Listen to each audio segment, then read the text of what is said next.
Hello बच्चों, chemistry page में आपका स्वागत है। आज हमारे पास एक और चैप्टर है जिसमें हम लोग जेईई के प्रीवियस ईयर के क्वेश्चन पेपर का सॉल्यूशन करेंगे। और वो दो चैप्टर है बच्चों, हाइड्रोकार्बन और साथ में हेलो एल्केन एंड हेलो एरिन। इन दोनों के कॉन्सेप्ट काफी मैच करते हैं, इसलिए इन दोनों को एक साथ सॉल्व कराना ज्यादा आसान है। दूसरी इंपॉर्टेंट चीज, इस चैप्टर में जेईई में काफी सारे क्वेश्चन है, लगभग 78 क्वेश्चन का पूरा सेट है। तो 78 क्वेश्चन एक वीडियो में कराना काफी मुश्किल है, इसलिए बच्चों इस वीडियो को मैं दो पार्ट में कंप्लीट करवाऊंगा। तो आज हमारे पास पार्ट 1 है, इसके बाद आपको पार्ट 2 मिलेगा, तो जल्दी आपको पार्ट 2 में सॉल्व करके दे दूंगा। तो चलिए बच्चों देखते हैं कि किस तरह से इन दो चैप्टर में पिछले सालों में क्वेश्चन पूछे गए हैं और उनके हमें किस तरह से क्वेश्चन सॉल्व करने हैं। तो बच्चों पहला क्वेश्चन है, देख लीजिए। क्वेश्चन नंबर 1 पूछा है, which one of the following alkenes when treated with HCl yield majority of an anti Markovnikov product. तो एल्कीन का HCl के साथ रिएक्शन करनी है तो हमें एंटी मार्कोनी ऑफ प्रोडक्ट किस में मिलने की पॉसिबिलिटी है। ठीक है बच्चों, चलो तो ए ऑप्शन अगर हम देखें तो एंटी मार्कोनी का मतलब होता है बच्चों, जो नेगेटिव पार्ट है वो किनारे वाले कार्बन पे जुड़ना चाहिए, सीधी सी बात है ना। तो यहां पर बच्चों क्या है, कार्बोकैटायन का कंसेप्ट आपको लगाना है।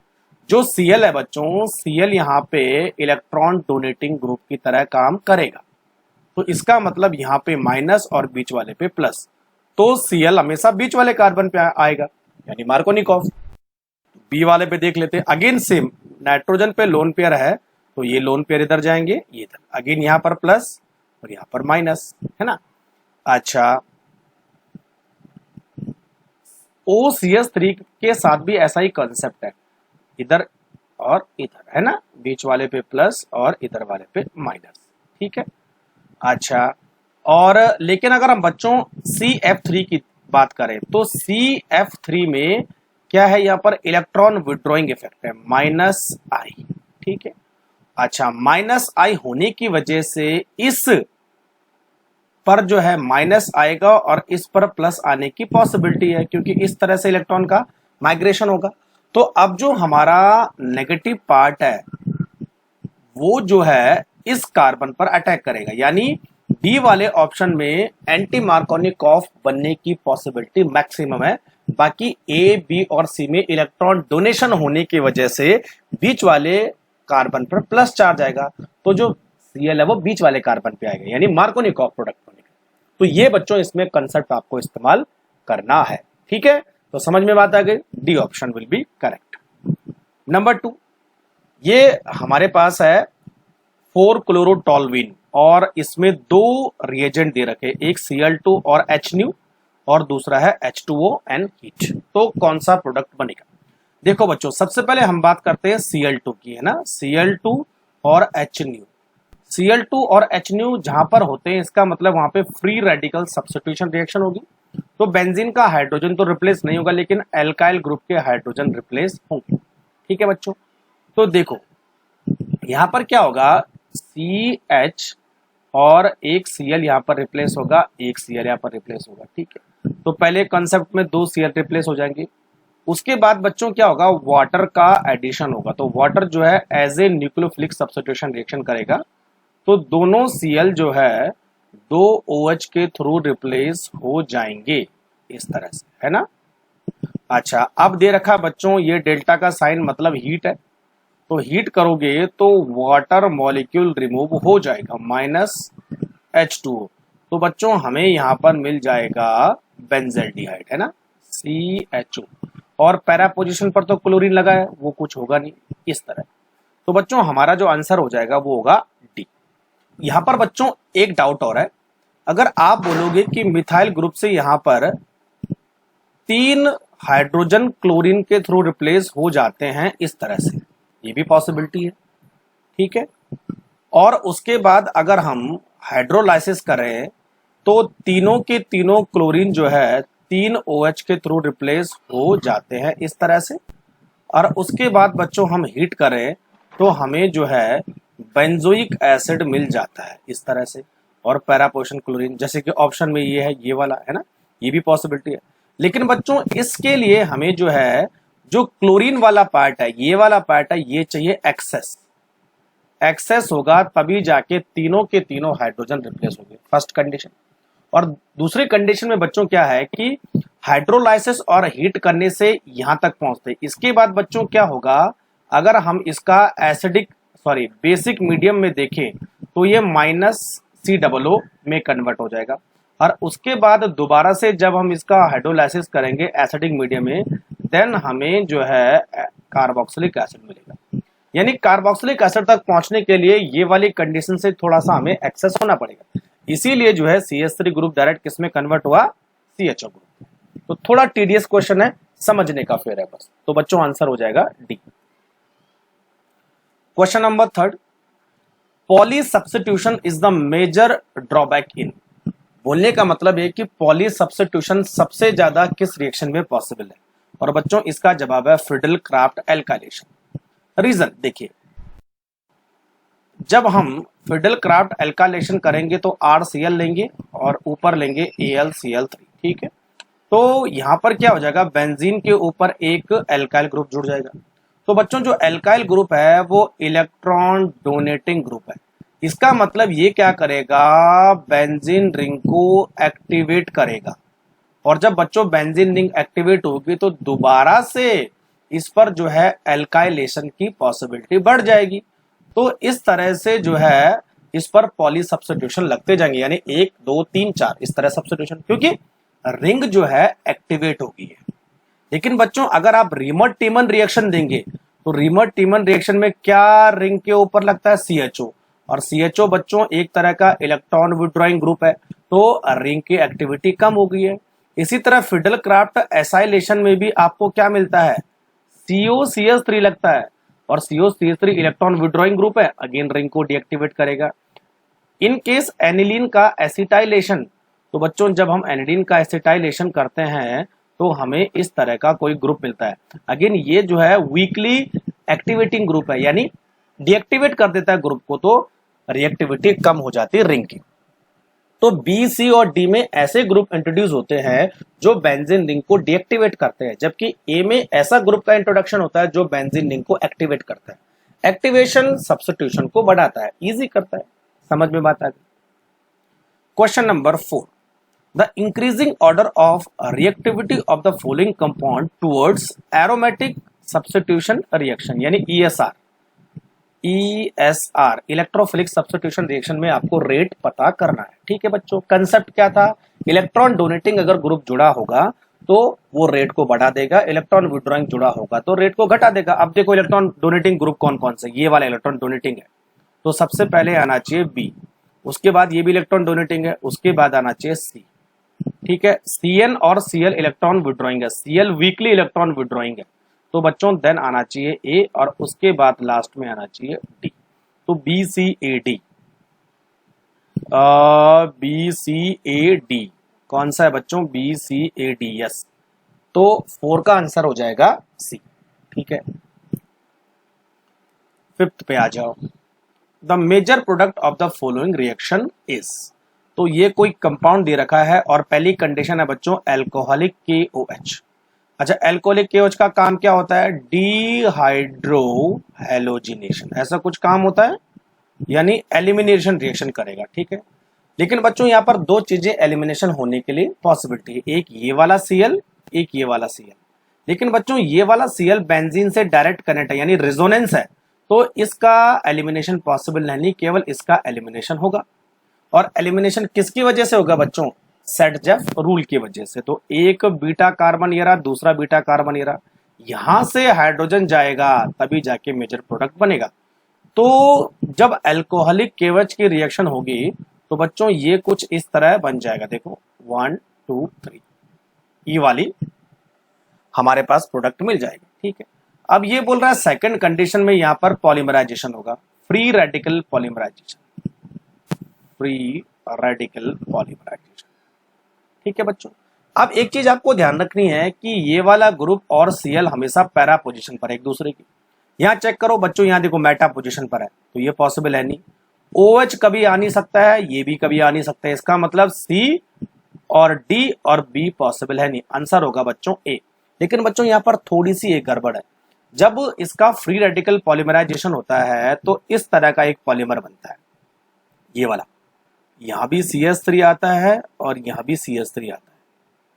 तो इस तरह का पॉलीमराइजेशन बनेगा, क्योंकि जो है दूसरा जब आप ग्रुप इसमें जोड़ोगे तो एक तो CH3 इधर है, तो ये बॉन्ड इधर से इस तरह आ जाएगा, तो ये इधर इधर जुड़ेगा इस तरह से, है ना, जैसा इसमें जोड़ा है इन्होंने। तो बच्चों ये एक तरह का इस तरह का पॉलीमर बनेगा, है ना।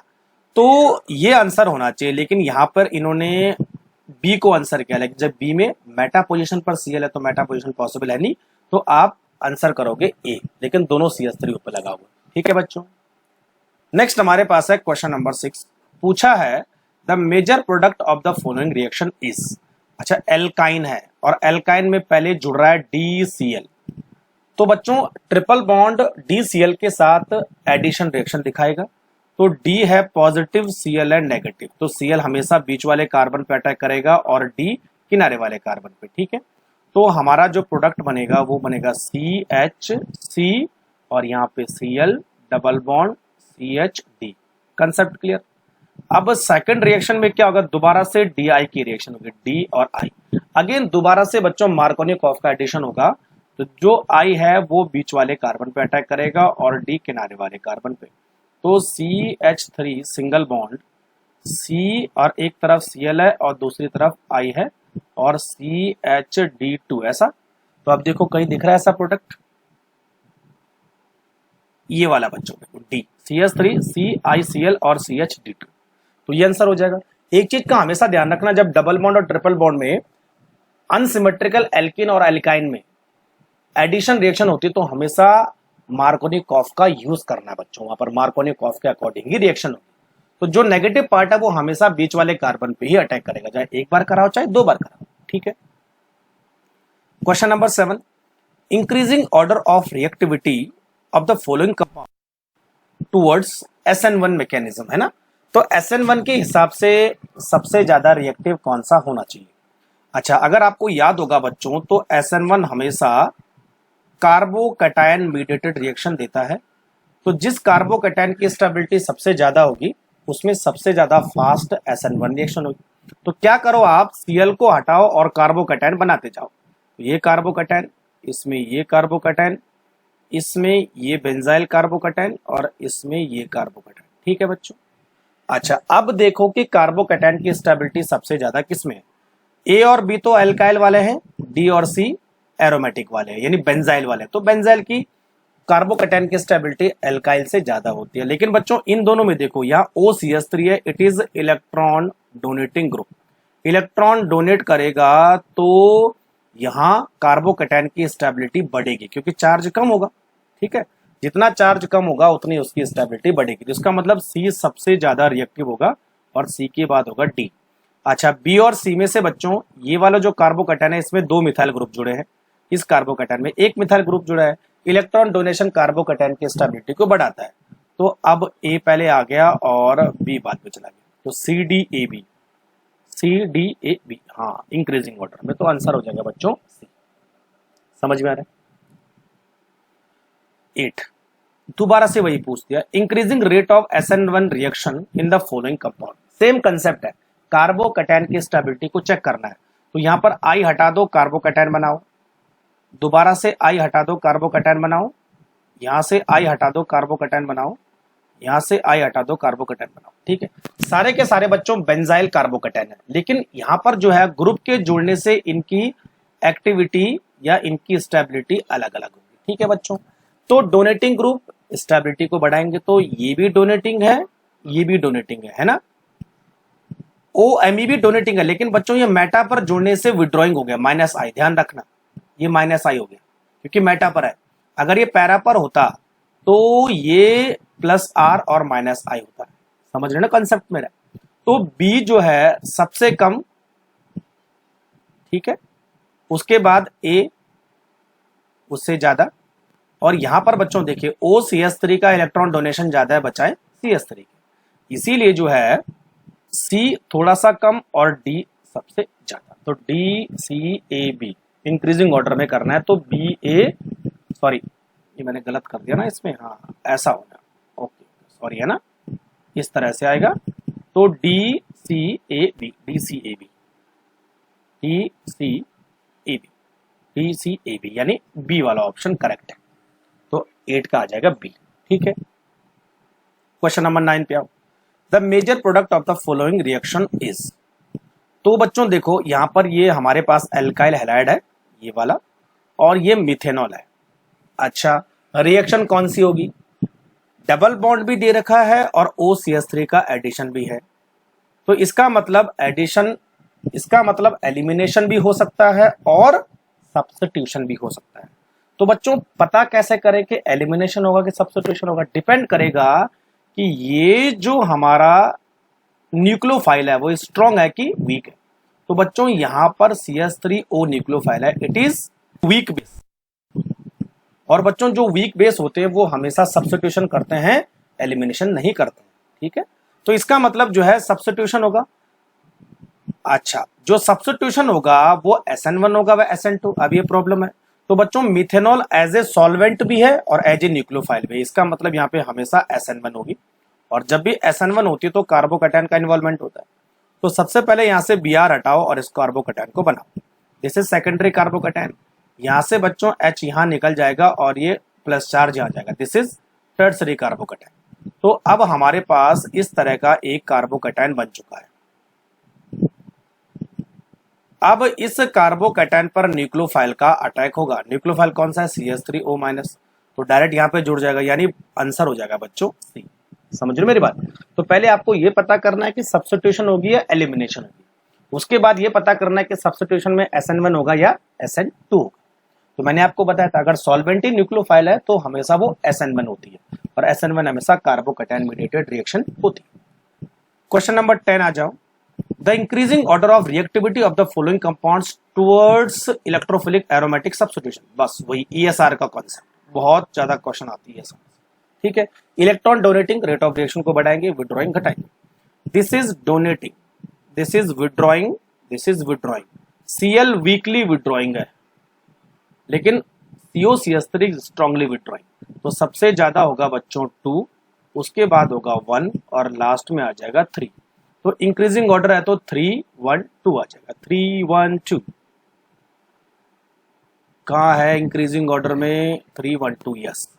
तो 10 का आंसर हो जाएगा A. Next, the major product Y in the following reaction is. ठीक है बच्चों, अब देखो यहां पर ये एल्काइल हैलाइड है और यहां पर जो है ये कुछ रिएजेंट दिए है। ETONA, ETONA का मतलब होता है बच्चों, ET का मतलब होता है इथेनॉल, है ना, इथेनॉल। और इथेनॉल का ये सोडियम सॉल्ट है। तो बच्चों इथेनॉल का जो सोडियम सॉल्ट है वो एलिमिनेशन रिएक्शन करेगा, because C2H5O is strong base. तो जितना ज्यादा बेस स्ट्रॉन्ग होता जाएगा एलिमिनेशन रिएक्शन होने की पॉसिबिलिटी उतनी ज्यादा हो। तो बच्चों Cl यहां से निकलेगा और बीटा कार्बन से क्या निकलेगा? H निकलेगा। तो यहां से H निकलेगा क्योंकि सर्जेव रूल के अकॉर्डिंग मेजर एल्कीन ये होनी चाहिए। तो अब जो हमारा प्रोडक्ट बनेगा बच्चों वो बनेगा इस तरह का, ये वाला। दिस विल बी X, और X पर अब आपको करना है HBr का एडिशन। तो Br आ जाएगा बीच वाले पे और H आ जाएगा किनारे वाले पे, अकॉर्डिंग टू मार्कोनिकॉफ एडिशन। तो अब हमारे पास जो आंसर होगा वो होगा इस तरह की एल्कीन। कहां पर है बच्चों? ये वाला बी, करेक्ट। तो 11 का आंसर हो जाएगा बी। ठीक है, 12 पे आ जाओ। Which of these factor does not govern the stability of conformation of acyclic compound, है ना। अच्छा, यहाँ पर कन्फॉर्मर की बात कर रहा है। ठीक है बच्चों, कन्फॉर्मर आपने पढ़ा होगा, ऐसे होते हैं इस तरह से, ये स्टैगर्ड और एक्लिप्स में पास पास लगा लो, है ना, सबको इस तरह से एक्लिप्स। ठीक, तो बच्चों देखो एक चीज है, नंबर 1 है electrostatic force of attraction. Electrostatic force of attraction मतलब दो आयन के बीच में अट्रैक्शन, ये तो हुआ, प्लस चार्ज और माइनस चार्ज। इलेक्ट्रोस्टैटिक तरह का बच्चों वंडर वाल फोर्स है। तो बोलने का मतलब है कि अगर मान लीजिए हमारे पास दो ग्रुप आसपास है, तो इस पर प्लस चार्ज, इस पर माइनस चार्ज, तो दोनों एक दूसरे को क्या करेंगे? रिपेल करेंगे। ठीक है, तो बोलने का मतलब है कि इलेक्ट्रोस्टैटिक फोर्स इनकी स्टेबिलिटी को कुछ ना कुछ हद तक अफेक्ट करेगा, तो ये तो पॉसिबल है नहीं। टॉर्सनल स्ट्रेन, एग्जैक्टली दो ग्रुप के बीच में जो रिपल्शन होता है this is called torsional strain, तो ये भी यहां पर अफेक्ट करेगा। तीसरा है बच्चों एंगल स्ट्रेन। एंगल स्ट्रेन कभी भी अफेक्ट नहीं करता। एंगल स्ट्रेन का मतलब होता है ये वाला एंगल, ये वाला एंगल कभी भी चेंज नहीं होता है। एंगल स्ट्रेन बच्चों हमें साइक्लो हाइड्रोकार्बन में मिलता है, क्योंकि बच्चों क्या होता है कि साइक्लिक मॉलिक्यूल जो होते हैं वो टेट्राहेड्रल से कम एंगल रखते हैं। कुछ कंपाउंड में टेट्राहेड्रल से कम एंगल होता है, कुछ कंपाउंड में टेट्राहेड्रल से ज्यादा एंगल होता है। तो आपने पढ़ा होगा बायर स्ट्रेन, तो वो बायर स्ट्रेन जो है वो एंगल स्ट्रेन है, यानी अगर टेट्राहेड्रल एंगल से जितना ज्यादा डेविएट करता है किसी मॉलिक्यूल का एंगल, तो वहां पर जो है मॉलिक्यूल की स्टेबिलिटी कम होती है। इसलिए साइक्लोएल्केन नॉर्मल एल्केन से कम स्टेबल होते हैं, ठीक है, दैट्स कॉल्ड एंगल स्ट्रेन। तो यहां पर आंसर हो जाएगा बच्चों एंगल स्ट्रेन। स्टरिंग इंटरेक्शन यानी दो ग्रुप अगर आपस में एक दूसरे के पास पास है तो वहां पर जो स्टरिंग हिंड्रेंस है वो ज्यादा होगा, तो रिपल्शन ज्यादा होगा, तो स्टेबिलिटी में फर्क पड़ेगा। तो अल्टीमेटली यहां पर जो आंसर होगा बच्चों होगा angle strain. 13 the major product obtain in the following reaction. तो देखो के ओ और बी यू, के ओ बी यू का मतलब होता है बच्चों के ओ और यहां पर ब्यूटाइल है, ठीक है, तो 1 2 3 और 4, ठीक है। तो यहां पर जब कार्बन का नंबर बढ़ता है और साथ में ऑक्सीजन होता है तो बच्चों बेसिसिटी भी बढ़ती है, तो इसका मतलब स्ट्रॉन्ग बेस है, और स्ट्रॉन्ग बेस क्या करता है बच्चों एलिमिनेशन रिएक्शन करेगा। तो यहां से Br जाएगा, अब H कहां से जाएगा, यहां से भी जा सकता है और यहां से भी जा सकता है, ठीक है बच्चों। लेकिन बच्चों यहां से H जाने में डबल बॉन्ड आएगा, तो डबल बॉन्ड और डबल बॉन्ड एक दूसरे के कॉन्जुगेशन में आ रहे हैं, इसका मतलब स्टेबिलिटी बढ़ने वाली है अगर H यहां से जाएगा। लेकिन अगर यहां का H निकालोगे तो डबल बॉन्ड आएगा, दोनों कॉन्जुगेशन में नहीं आएंगे, इसीलिए कॉन्जुगेशन में लाने के लिए हम यहाँ के H को निकाल देंगे। तो बोलने का मतलब यह है कि 1 और 2 इस तरह का हमारा प्रोडक्ट बन जाएगा आफ्टर एलिमिनेशन, ठीक है। उसके बाद बच्चों ओजोनोलाइसिस करना है, ओजोनोलाइसिस। तो जब भी हम डबल बॉन्ड का ओजोनोलाइसिस करेंगे तो यहां से और यहां से टूट जाएगा। तो अब देखो ये कैसे बना, 1 2 3 1 2 3 4, एक तरफ 4 कार्बन और एक तरफ 2 कार्बन, तो बच्चों ये बनेगा देखो CHO CHO और ये बनेगा CHO एंड CHO, तो टोटल हमारे पास 6 कार्बन है। तो इस तरह का मॉलिक्यूल हमें मिल जाएगा आफ्टर ओजोनोलाइसिस। तो बच्चों देखो ये वाला 2 कार्बन दोनों CHO, ये और ये आंसर हो जाएगा ए, 13 का ए। 14 पे आ जाओ, the major product of the following addition reaction is. अब देखो मैंने कई बार बोला क्लोरीन वाटर है, ध्यान रखना बच्चों क्लोरीन वाटर, तो ClO, तो यहां पर बच्चों हमेशा Cl प्लस होगा और O माइनस होगा, अच्छा OH होता है, सॉरी है ना OH। तो OH बच्चों इस समय क्या है माइनस है, कई बच्चे Cl को माइनस करते हैं क्योंकि इलेक्ट्रोनेगेटिविटी इस समय O की ज्यादा है, इसीलिए Cl प्लस होगा, तो Cl बच्चों किनारे पर अटैक करेगा और OH बीच पर अटैक करेगा, ध्यान रखना। तो आंसर हो जाएगा बी, कंफ्यूज मत होना इसमें, 14 का बी। 15 पे आ जाओ, butyne reaction with alkaline KMnO4 at elevated temperature, बहुत इंपॉर्टेंट है, elevated temperature followed by the acidification we will give, ठीक है। तो बच्चों डबल बॉन्ड जब KMnO4 के साथ हाई टेम्परेचर में रिएक्शन करते हैं तो हमेशा डबल बॉन्ड टूट जाता है और उतने ही नंबर के एसिड बन जाते हैं जितने नंबर के लेफ्ट और राइट हैंड साइड कार्बन होते हैं। तो ब्यूटूइन का मतलब डबल बॉन्ड इस तरह से है ना। तो देखो KMnO4 यानी ऑक्सीडेशन, ठीक है, और high temperature air followed by acidification, ठीक है। तो यहां से ये टूट जाएगा, इतने कार्बन का एसिड यानी CH3COOH और इतने कार्बन का एसिड, अगेन ये भी एसिडिक एसिड, तो बच्चों हमें 2 मॉलिक्यूल एसिडिक एसिड के मिल जाते हैं, तो आंसर हो जाएगा सी, ठीक है। तो आपको आपने पढ़ा होगा alkaline KMnO4 at low temperature और हाई टेम्परेचर, और दूसरा बच्चों dilute KMnO4 and hot KMnO4 and concentrated KMnO4, बहुत सारे कंसेप्ट आपने पढ़े हुए। चलो आ जाओ 16 पे। अच्छा, इन the following skew conformation of ethane, तो एंगल कौन सा होगा? डाइहाइड्रल एंगल पूछ रहा है बच्चों ये, और जो डाइहाइड्रल एंगल है वो किस किस के बीच पूछा? देखो H डैश और H डबल डैश, यानी H डैश और H डबल डैश के बीच पूछ रहा है। ठीक है, अच्छा आपको ये तो मालूम है ना, ये जो एंगल है 120 होता है, इतना तो मालूम है। तो इसका मतलब ये पीछे वाले हाइड्रोजन और इस हाइड्रोजन के बीच भी एंगल 120 होना चाहिए। अब जब ये 120 ये है और इस एंगल की वैल्यू ये दे रहा है 29, तो 120 प्लस 29 इक्वल टू 149 डिग्री। तो यहां पर बच्चों डाइहाइड्रल एंगल होगा 149 डिग्री। दोनों जोड़ दे उसने, इसको और इसको, क्योंकि इसके और इसके बीच पूछ रहा हो, तो इस तरह प्लस करना है। 17 पे आ जाओ।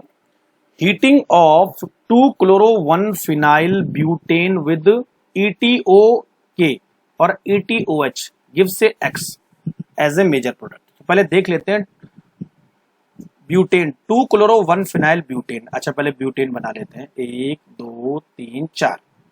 अच्छा 2 पे क्लोरो और 1 पे फिनाइल है ना, यानी PH। ठीक है, तो 2-chloro-1-phenyl ब्यूटेन, और बच्चों ये बोल रहा है कि इसका हम करेंगे ETOK। इसका मतलब इथेनॉल का पोटेशियम सॉल्ट है, और ये बच्चों स्ट्रॉन्ग बेस होता है, तो यहाँ पे एलिमिनेशन रिएक्शन होगी। ठीक है, तो एलिमिनेशन रिएक्शन होगी तो Cl तो यहाँ से निकलेगा और H यहाँ से निकलेगा, क्योंकि ये बेंजाइलिक कार्बोकैटायन बनने की वजह से ज्यादा स्टेबल होगा। डबल बॉन्ड यहाँ ना जाके डबल बॉन्ड यहाँ आएगा, तो बच्चों हमारा जो प्रोडक्ट बनेगा वो बनेगा इस तरह से। ठीक है भाई। अच्छा अब आगे देखो, इतना हो गया। उसके बाद इस X, ये जो X बना, इसकी जो रिएक्शन करेंगे वो HgOAC H2O followed by NaBH4। याद आ रहा कुछ? HgOAC और यानी H2O फॉलोड बाय NaBH4। बच्चों ये पूरा रिएजेंट जो है मर्क्यूरेशन डिमर्क्यूरेशन का है, याद है ना। और मर्क्यूरेशन डिमर्क्यूरेशन में एल्किन किस में कन्वर्ट होती है? एल्कोहल में कन्वर्ट होती है। बोलने का मतलब यहां पर HNOH का एडिशन होता है। तो बच्चों क्या होगा, जो OH होगा वो मोस्ट स्टेबल कार्बोकैटायन पर अटैच करेगा और H उसके बगल वाले कार्बन पर, यानी बेंजीन के नजदीक वाले कार्बन पर OH आ जाएगा। ये वाला आंसर हो जाएगा C। ठीक है, तो 17 का आ जाएगा C। अब एसर्शन रीजन वाला एक क्वेश्चन है। अब देखो क्या पूछा है, एसर्शन क्या है। देखो, vinyl halide do not undergo nucleophilic substitution reaction easily. Yes, vinyl halide का मतलब होता है बच्चों इस तरह का, है ना। तो ये कभी भी सब्स्टिट्यूशन रिएक्शन नहीं देता है, ये एसर्शन करेक्ट है। और क्यों नहीं देता है बच्चों? क्योंकि यहां पर जो है रिजोनेंस की वजह से डबल बॉन्ड कैरेक्टर आ जाता है। अब रीजन पढ़ो, even though the intermediate carbocation is stabilised by the loosely held pi electron. Yes, तो लूजली हेल्ड पाई इलेक्ट्रॉन की वजह से कार्बोकैटायन स्टेबलाइज हो भी जाता है। The cleavage is difficult because the strong bonding. Yes, cleavage is difficult, strong bonding. ठीक है, तो बच्चों ये केवल इसके बारे में बता रहा है कि अगर आपने कार्बोकैटायन बना लिया तो कार्बोकैटायन इस तरह की प्रॉपर्टी शो करेगा। लेकिन बच्चों जो हमारा विनाइल हैलाइड है वो इस रीजन को जस्टिफाई नहीं करता है, इसलिए एसर्शन और रीजन एकदम करेक्ट है, लेकिन reason is not correct explanation of assertion. ठीक, क्योंकि विनाइल हैलाइड का न्यूक्लियोफिलिक सब्स्टिट्यूशन रिएक्शन न देना इस डबल बॉन्ड कैरेक्टर की वजह से होता है, mainly double bond character, not is a carbocation, क्योंकि कार्बोकैटायन तो बन ही नहीं पाता। ठीक है, क्वेश्चन नंबर 19। ठीक है बच्चों, अब देखो क्वेश्चन नंबर 19 में क्या पूछा है कि ये हमारे पास कोई कंपाउंड है और पहले उसकी रिएक्शन हो रही है Br2 के साथ। ठीक है बच्चों, अच्छा Br2 के साथ कौन सी रिएक्शन होगी? एडिशन रिएक्शन, है ना। तो क्या होगा, ये हमारे पास बेंजीन और यहां पर ये अलग से Br and Br, concept clear? ठीक है बच्चों, अब देखो उसके बाद रिएक्शन करनी है बच्चों ETOH। ETOH, ठीक है, इथेनॉल। और बच्चों इथेनॉल क्या होता है, ये क्या करेगा बच्चों, इस समय एलिमिनेशन रिएक्शन करेगा। ETO इज ए बेस और it eliminate one of the Br और बोथ Br, दोनों को भी कर सकता है और एक को भी कर सकता है, ठीक है बच्चों। लेकिन बच्चों यहां पर एक कंसेप्ट ये है कि जो इथेनॉल है वो एक जो है न्यूक्लियोफाइल की तरह भी काम करता है, ठीक है। और यहां पर बच्चों कौन सी रिएक्शन होने वाली है, यहां पर होने वाली है सब्स्टिट्यूशन रिएक्शन।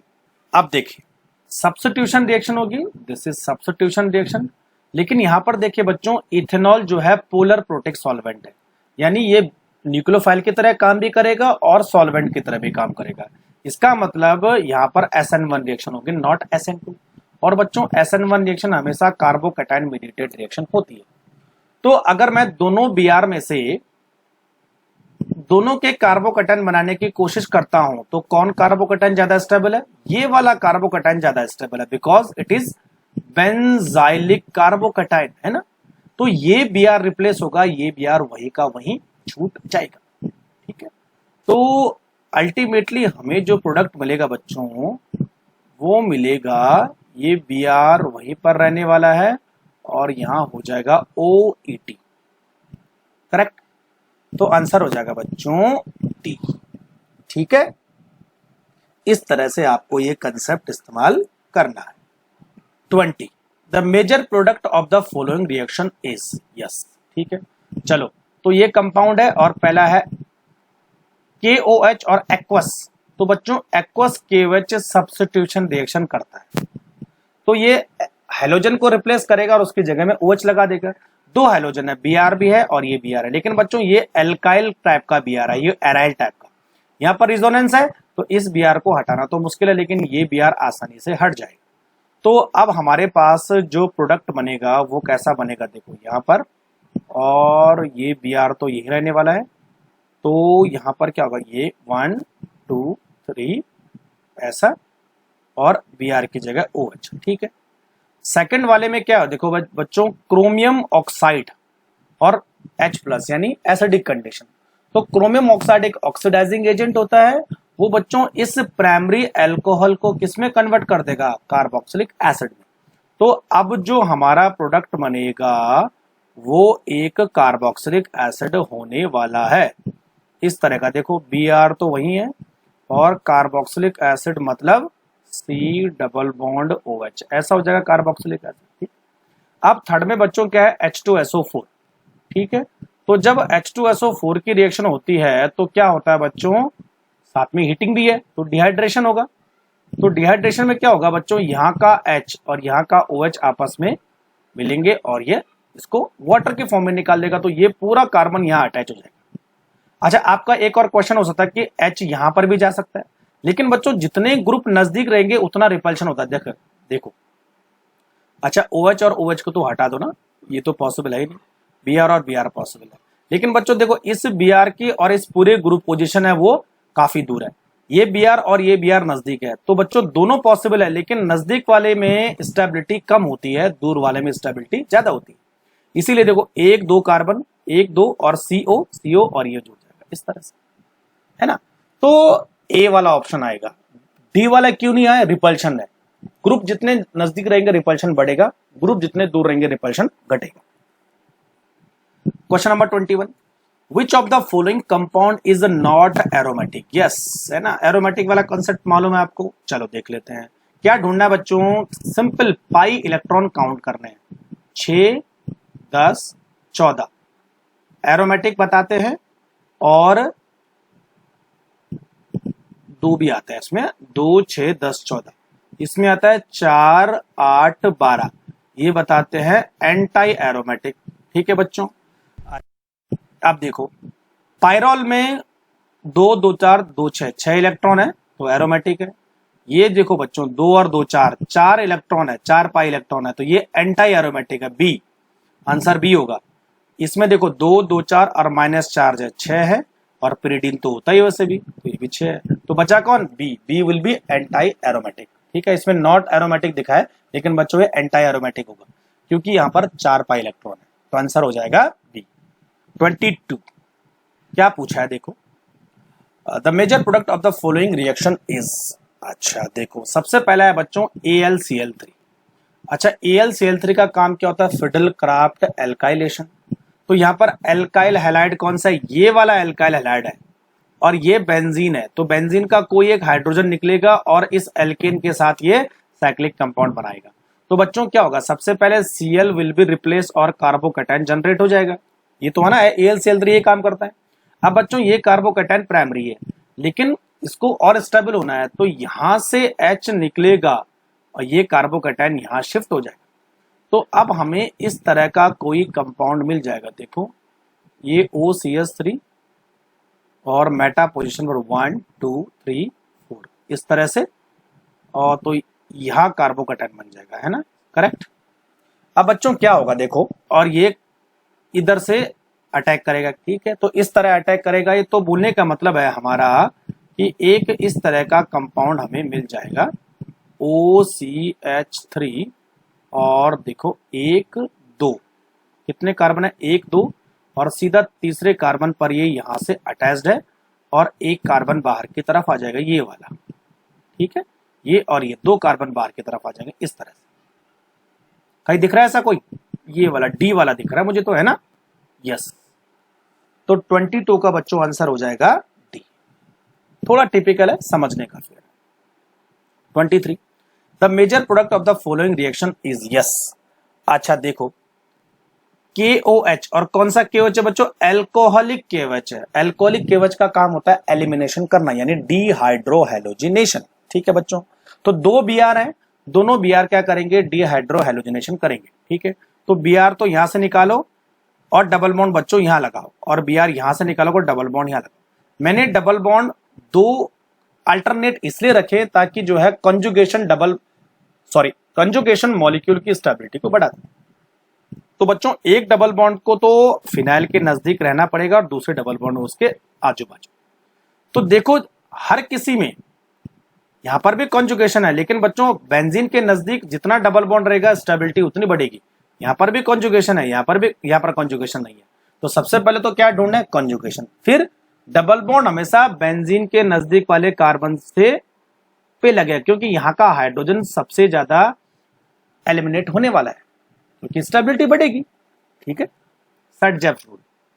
नेक्स्ट बच्चों हमारे पास है क्वेश्चन नंबर 24। पूछा है इनमें से कितने कंपाउंड एरोमेटिक नहीं है? तो एरोमेटिक में हमने गिने थे 2 6 10 और 14 ऐसे थे ना। चलो, और एंटी एरोमेटिक में क्या था? 4 8 12 इस तरह का था ना। चलो, तो पहले वाले कंपाउंड में टोटल इलेक्ट्रॉन, पाई इलेक्ट्रॉन कितने? 2 ही है, क्योंकि plus charge, yes it is aromatic. तो ए तो गया काम से। बी वाला देखो बच्चों 2 और 2 4 है, 4, इसका मतलब ये एंटी एरोमेटिक है। सी वाले में 2 2 4 2 6 2 8 8, ये भी एंटी एरोमेटिक है। और डी वाले में तो ये sp3 कार्बन है, इट इज नॉन एरोमेटिक। तो बी सी डी इसमें एरोमेटिक नहीं है, बी सी डी यानी ए वाला option correct. 25, the major product of the following reaction is, yes. तो सबसे पहले करेंगे HBr की रिएक्शन। तो HBr मतलब एडिशन रिएक्शन होगी। तो एक तरफ H जुड़ेगा, दूसरी तरफ Br जुड़ेगा। तो बच्चों हम क्या करेंगे देखो, है ना, 1 2 3 4 5। तो यहां पर जुड़ा है डबल बॉन्ड O, यहां पर जुड़ा है Cl। मैंने यहां पर जोड़ दिया Br और यहां पर जोड़ दिया H, ठीक है। अब बच्चों हम क्या करेंगे? दूसरी रिएक्शन एल्कोहलिक KOH। तो एल्कोहलिक KOH का काम क्या होता है? एलिमिनेशन रिएक्शन करना। तो Br यहां से निकलेगा, H यहां से निकलेगा, तो डबल बॉन्ड यहां पे आ जाएगा। Cl यहां से निकलेगा और H यहां से निकलेगा। तो डबल बॉन्ड मतलब आपको क्या करना है? अल्टरनेट लगाना है। अगर एक डबल बॉन्ड यहां लगाओगे तो दूसरा यहां लगाना पड़ेगा, ठीक है। तो एक बार अगर H यहां से निकलेगा तो एक बार यहां से निकलेगा, ठीक है। चलो, तो अल्टीमेटली जो हमें स्ट्रक्चर मिलेगा वो कैसा मिलेगा? देखो, डबल बॉन्ड 1 और 2 ऐसा कुछ मिला। अब बच्चों ये एक कीटो इनोल ट्यूटामेरिज्म शो करता है, यानी यहाँ का जो H है वो यहाँ शिफ्ट हो जाएगा और डबल बॉन्ड यहाँ शिफ्ट हो जाएगा। तो अल्टीमेटली हमें एक वेरी स्टेबल इनोल फॉर्म मिल जाती है, this is called phenol, rearrangement करके। तो बच्चों आंसर हो जाएगा C. Question number 26, which of the following compound will produce PPT with AgNO3। अच्छा, जो AgNO3 है वो पीपीटी कब किसकी बनाएगा, AgNO3 और प्लस उसके पास Br होगा, तभी जाके AgBr का पीपीटी बनेगा। ठीक है, तो इसका मतलब इन सारे कंपाउंड में हमने ये देखना है कि Br कौन आसानी से हटा पाएगा, ये तो है ना। तो चलो Br हटाओ और उसकी जगह में प्लस चार्ज लगाओ, Br हटाओ प्लस चार्ज लगाओ, Br हटाओ प्लस चार्ज लगाओ, Br हटाओ प्लस चार्ज लगाओ, Br हटाओ प्लस चार्ज। अब बच्चों ये देखो कि Br हटने से किसका कार्बोकैटायन सबसे ज्यादा स्टेबल हुआ। तो देखो फिनाइल पर प्लस चार्ज लगने से स्टेबिलिटी कम हो जाती है, यहाँ पर जो है सेकेंडरी कार्बोकैटायन है, यहाँ पर जो है देखो कार्बोकैटायन डायरेक्टली बेंजीन रिंग पर यानी हेट्रोसाइक्लिक रिंग पर स्टेबिलिटी कम हो जाएगी। डबल बॉन्ड पर कार्बोकैटायन आने से स्टेबिलिटी सबसे कम हो जाएगी, विनाइल टाइप का बन जाएगा। अब बच्चों पहले वाले ऑप्शन को चेक करो, 2 2 4 2 6, यानी यहां पर जो है 6 इलेक्ट्रॉन पेयर आ जाएंगे, सारे 6 पाई इलेक्ट्रॉन आ जाएंगे, और 6 पाई इलेक्ट्रॉन आने की वजह से ये कंपाउंड एरोमेटिक हो जाएगा। और बच्चों जब कंपाउंड एरोमेटिक होता है तो उसकी स्टेबिलिटी कई गुना बढ़ जाती है, यानी एक कंपाउंड जो है Br को निकालने के बाद सबसे ज्यादा स्टेबल कार्बोकैटायन बनाएगा, क्योंकि कार्बोकैटायन में जो प्लस चार्ज है वो कंजुगेशन में आ जाएगा। तो कंजुगेशन में आने की वजह से सबसे ज्यादा स्टेबल कार्बोकैटायन किसका बनेगा, ए वाले का बनेगा, इसीलिए ए जो है AgNO3 के साथ पीपीटी देगा। क्वेश्चन नंबर 27 है ना।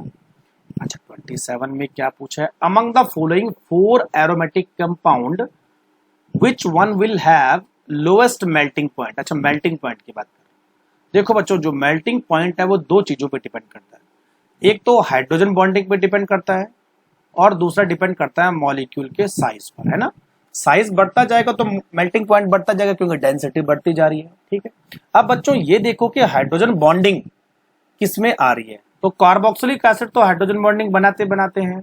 यहाँ पर भी बच्चों देखो हाइड्रोजन बॉन्डिंग बनने की पॉसिबिलिटी है क्योंकि O आ रहा है ना।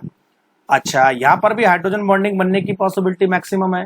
ठीक है, अगर इन केस हाइड्रोजन बॉन्डिंग नहीं बनती तो कोई ना कोई van der Waals force, weak van der Waals force दोनों मॉलिक्यूल के बीच में आना चाहिए, यानी पोलर मॉलिक्यूल बन रहा है तो कहीं ना कहीं इंटरेक्शन होगा। लेकिन अगर हम बच्चों बी में देखें तो बी में जो है पूरी तरह से नॉन पोलर मॉलिक्यूल है, non polar, this is naphthalene. और नॉन पोलर मॉलिक्यूल में न तो हाइड्रोजन बॉन्डिंग होती है न तो किसी तरह का वंडरवाल फोर्स का इंटरेक्शन होता है। ठीक है, इसीलिए बच्चों जो है बी वाला सबसे कम मेल्टिंग पॉइंट शो करेगा, आंसर बी। तो बच्चों नेक्स्ट हमारे पास है क्वेश्चन नंबर 28। अच्छा 28 में पूछा है कि मेजर प्रोडक्ट क्या बनेगा अगर ये इस तरह से रिएक्शन करेगा। तो सबसे पहले हमारे करवानी है Cl2 and CCl4। तो Cl2 and CCl4 addition reaction करवाएंगे तो डबल बॉन्ड में एक तरफ ये Cl लग जाएगा, दूसरी तरफ दूसरा Cl लग जाएगा। तो बच्चों एक हमें इस तरह का कंपाउंड मिल जाएगा। देखो OCH3 तो था ही हमारे पास, साथ में 1 2 3 4, तो एक Cl इधर और एक Cl। ठीक है, अच्छा अब उसके बाद रिएक्शन करवाने बच्चों AlCl3 से। ठीक है, तो AlCl3 क्या करेगा, कार्बोकैटायन का जनरेशन करेगा, और साथ में बच्चों जब कार्बोकैटायन बनेगा तो वो कार्बोकैटायन बेंजीन पे अटैक करने से एक साइक्लिक कंपाउंड में कन्वर्ट हो जाएगा। तो बच्चों यहां से क्या होगा, Cl इधर जाएगा, यहां पर Cl रिप्लेस हो जाएगा और ये सीधे यहां पर अटैक करेगा इस तरह से। क्योंकि बच्चों अगर इस कार्बोकैटायन का जनरेशन होता है तो रिंग का साइज मैक्सिमम हो जाएगा, रिंग 1 2 3 4 4 कार्बन की बनेगी। तो इस तरह से देखो 1 2 3 और 4 कार्बन की रिंग बनेगी। ठीक है, और साथ में बच्चों जो Cl है वो बिल्कुल इस तरह से जुड़ जाएगा। तो बच्चों आंसर हो जाएगा C, है ना, इस तरह से। तो रिंग का एक्सपेंशन होके, तो बच्चों बोलने का मतलब यह है कि दो ग्रुप अगर जितनी दूर रहते हैं उतना कम रिपल्शन होता है तो स्टेबिलिटी बढ़ती है, दोनों ग्रुप अगर पास पास होते हैं तो रिपल्शन ज्यादा होता है, स्टेबिलिटी कम होती है। और बच्चों जब भी कोई अगर ओपन कंपाउंड साइक्लिक कंपाउंड में कन्वर्ट होता है तो रिंग का साइज जो है मैक्सिमम होना चाहिए, इसीलिए यहां पर जो है ये 4 कार्बन की रिंग बनी, न कि 3 कार्बन की रिंग। ठीक है, 29 और 30। The major product of the following reaction is, सबसे पहले है एल्कोहलिक केवच। तो एल्कोहलिक केवच का काम होता है डिहाइड्रोहैलोजिनेशन। यहां से H निकलेगा, यहां से Br निकलेगा, तो Br और H निकाल दिया, तो बच्चों यहाँ पे डबल बॉन्ड आ जाएगा। अब उसके बाद है सोडामाइड और लिक्विड अमोनिया, ये भी दोनों डिहाइड्रोहैलोजिनेशन करेंगे, तो अब ये डबल बॉन्ड को ट्रिपल बॉन्ड में कन्वर्ट कर देंगे, तो बच्चों 1 butyne will be the answer. देखो, तो ये दोनों रिएजेंट जो है बारी बारी से डिहाइड्रोहैलोजिनेशन करके एल्काइल हैलाइड को यानी विसिनल डाई हैलाइड को बच्चों ये ट्रिपल बॉन्ड यानी एल्काइड में कन्वर्ट करते हैं। Question number 30, the major product of the following reaction is, ठीक है, HCl क्या करेगा, Cl और H, तो बच्चों इधर Cl जुड़ जाएगा, इधर H जुड़ जाएगा, ठीक है, तो आंसर हो जाएगा बच्चों ये वाला, इधर Cl इधर H। अच्छा, कुछ स्टूडेंट ये भी बोल सकते हैं कि यहाँ पर रिंग एक्सपेंशन क्यों नहीं हुआ, है ना। तो देखो बच्चों, अगर मान लीजिए हमारे पास ये वाला कंपाउंड था, इस तरह का कोई कंपाउंड हमारे पास था, तो HCl का जो काम है वो है इलेक्ट्रोफिलिक एडिशन करवाना। तो यहाँ पर बच्चों एक कार्बोकैटायन यह बनेगा और ये कार्बोकैटायन ये बनेगा, दिस इज टर्सरी कार्बोकैटायन। यहाँ पर जो बच्चों कार्बोकैटायन है वो ऑलरेडी काफी स्टेबल कार्बोकैटायन है। इसके बाद रिंग एक्सपेंशन से कार्बोकैटायन की स्टेबिलिटी कम हो जाएगी, यानी ऑलरेडी ये काफी स्टेबल कार्बोकैटायन है, सबसे ज्यादा स्टेबल कार्बोकैटायन है, तो इसके बाद इसीलिए रिंग एक्सपेंशन होने की पॉसिबिलिटी कम हो जाएगी, क्योंकि रिंग एक्सपेंशन तभी पॉसिबल है जब लोअर कार्बोकैटायन हायर कार्बोकैटायन में कन्वर्ट होता है। इसीलिए बच्चों यहाँ पर जो रिंग है वो 3 ही कार्बन की रहने वाली है, न कि 4 कार्बन, तो इसीलिए रिंग एक्सपेंशन पॉसिबल नहीं है। और Cl जो है कभी किनारे नहीं लगेगा, हमेशा बीच में लगेगा, इसीलिए आंसर हो जाएगा बच्चों डी। तो ये था बच्चों इन 2 चैप्टर का पार्ट 1 में कुछ ही क्वेश्चन मैंने सॉल्व किए, क्योंकि वीडियो काफी लंबा होने वाला था। पार्ट 2 भी आपके लिए मैं जल्दी बना दूंगा, ठीक। तब तक के लिए थैंक यू वेरी मच।